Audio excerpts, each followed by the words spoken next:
Şükür sənə Allah'ım, bugünümə, sabahıma. Ürəyimdə bir ümid var, sən baxırsan halımıza.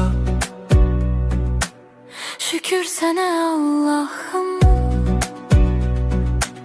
yolumu düz saxla hər an. Qəlbim yorulsa da bəzən sən verirsən mənə güman. Bir addım atıram, yenə sınaq çıxır. Dünya bəzən gülür, bəzən də yandırır. Amma mən bilirəm, tək deyiləm heç vaxt.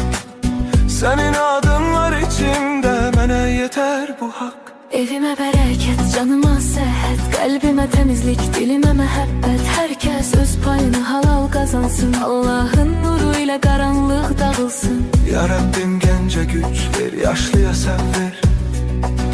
Qəmli olan ürəklərə biraz rahatlıq ver. Kim yorulub, kim ağlayıb, kim tək qalıbsa, sən çatdı köməyini